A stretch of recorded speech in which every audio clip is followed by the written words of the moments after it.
Almost exactly a month ago, our team released a News or Noise YouTube video titled Negative First Quarter 2021 GDP Growth.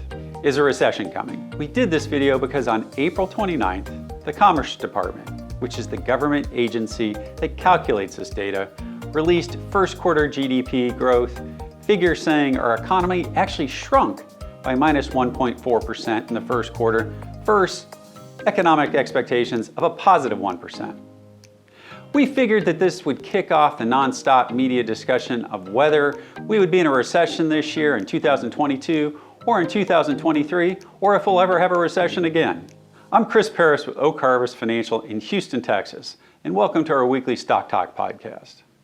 Before we get into this week's topic of recessions and the stock market, please take a moment to click on the subscribe button and click on the notification bell so you'll be alerted when our team uploads our latest content. This week's topic is to help address the ongoing headline stories of a weak economy, negative GDP growth in the first quarter, or a looming recession.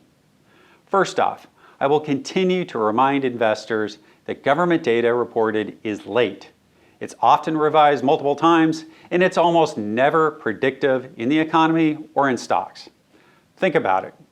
By the time that negative GDP quarter was reported in late April, the S&P 500 was already down 14% from its December all-time highs and sitting around 4135, which is where it sits currently today.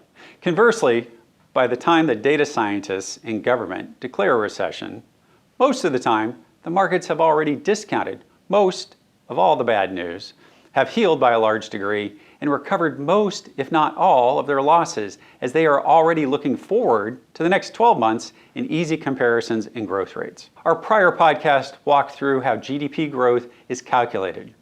In it, we detailed how the surge in import volumes in the first quarter of this year led to our negative GDP number. We also discussed how terribly difficult the first three quarters of 2022 comparable GDP numbers would be. Recall that in the first half of 2021, our economy was still being aggressively pushed forward by government spending, which is called fiscal policy, and monetary policy expansion helped by our Federal Reserve. Throughout the first two quarters of 2022, we comp against the sugar high-induced GDP rebound in 2021. Here's a table of GDP growth the last 2.5 years.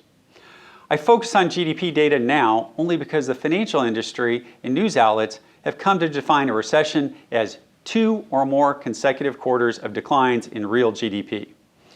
Even though it's oddly manufactured, we've technically already had one negative GDP quarter, so the doomsdayers are out there en masse. I'll share this data I have on stock markets and recessions, but I want to follow it up with more data on bear markets, how often they occur, and how often we recover quite quickly from these events. So here it goes. I'm not going to throw some guesstimate out there on the odds of a recession. We'll either have one or we won't. And giving odds of 25, 35, or 50% seems silly and impossible. Since World War II, we've sustained 12 recessions. The median decline in the S&P 500 was around 24%, and the average was about 30%. The median decline would place the S&P 500 low tick around 3,600 or about 5% below the lows of a few weeks ago. Remember, the S&P 500 was already down almost 15% before first quarter negative GDP growth was printed at the end of April. Remember, equity indexes tend to discount both good and bad news in advance. Across those same 12 recessions, the equity market had peaked on average 7 months before the official start of the recession per NBER's designation. The average peak to trough market timing has averaged about 13 months. However, it's been as short as 1 month on 2 occasions and as long as 30 months in the case of the 2000 post-dot-com and Y2K bubble collapse. As for valuation, the S&P forward P/E multiple has dropped by a median of about 21% from its pre-recession peak to its eventual trough. For our current market, the S&P 500 forward P/E peaked over 30 times earnings in late fourth quarter 2020 and early 2021, and it now sits around 16 times earnings. That's approaching a 40% decline. So even if analysts were late to raise numbers post-COVID, and the market appears to already have discounted a lot of bad earnings revisions for the second half of 2022. Check out this PE chart from Goldman Sachs. The absolute valuation of equities versus history, for those who want to see it with their own eyes. Yes, inflation is running higher than the last 20 years. However, overall interest rates still are materially lower than other times during the last 20 years, and real-time inflation rates look to have peaked 4 to 6 weeks ago. Equity prices have declined, which is making stocks more attractive on a valuation basis. However, yes, there's still earnings risk to this summer. Over the last few weeks, we've laid out the historic stats on corrections in bear markets and recoveries. We've given you the stats on the depth and time for recoveries in cycles past. Instead of rehashing those data series, I want to leave you with 4 positive stats to think about. 1 purely historic data point, and then 3 others which are follow-ups to our things that lead, which we laid out last November. Those data series, all having to do with treasury markets, are slowly inflecting positively now just as the doomsday calls get louder. All of these series have pointed to stabilization and then higher stock prices over future months and quarters in the past should these trends continue. First, a lot has been made about the last 7 weeks being only the 4th time the S&P has been down 7 weeks in a row. Those prior 3 dates were the first half of 1970, the first half of 1980, and the first half of 2001. In all 3 cases, the forward return to the S&P 500 was positive. And in both the cases in 1970 and 1980, the 1-year forward return was almost exactly the same at just over 33%. I find that number interesting as it is huge and it's greater than 30%. This size number keeps showing up a lot in history during strong runs of market lows and pivots. Don't believe me? Did you forget about the President Obama re-election 2012 market rally? Yes, the market gained over 35% the next 13 months. How about President Donald Trump's election rally? Yes, the market gained over 35% the next 13 months then too. And most recently, did you forget about the 2020 Biden presidential election rally when the market gained over 35% the next 13 months as well? The market seems to like to surprise to the upside when most people are fearful. And no, the last 12 years, it hasn't been dependent on who was running the country. As for the real-time bond data series that behind the scenes are starting to ease, here they are. First off, real-time inflation expectations look to have peaked weeks ago. We've discussed this quite a few times. It's been a great leading indicator. The 10-year inflation expectations peaked over 3% in late April and May and has now dropped about 50 basis points or 0.5%. I know it isn't often quoted like the government CPI data. However, this data series in real time and market priced has worked. It isn't months old like government data that constantly gets revised. The second and probably even more important bond market data series that looks to have peaked and rolled over is the real interest rate component of Treasury yields. This is commonly referred to as the real rate. This looks to have peaked on May 10th or 12th, not coincidentally, when the S&P 500 made its recent lows. What makes this so important? It's one of the inputs that many investors use to calculate the equity risk premium. The equity risk premium is the excess return earned by an investor when investing in the stock market over the risk-free rate.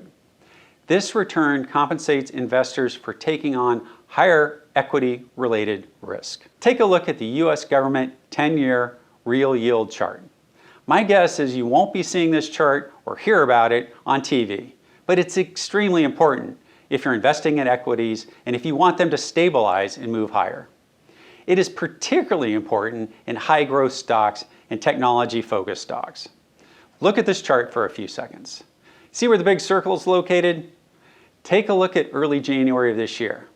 Do you recall that the S&P 500 and tech stocks started their accelerated decline then? Yes, spot on at the exact same time. Now look at the chart last week.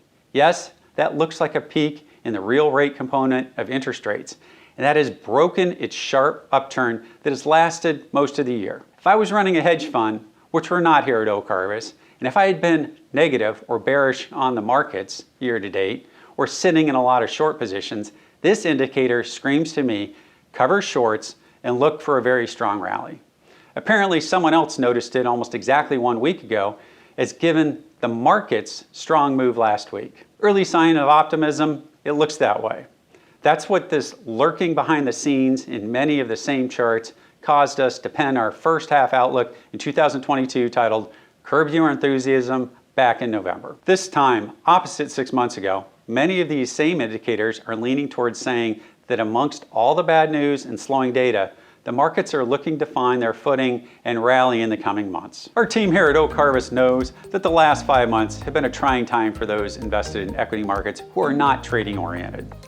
The sustained higher market volatility for the first time in over 2 years is a harsh reminder to investors that stocks do not always go up.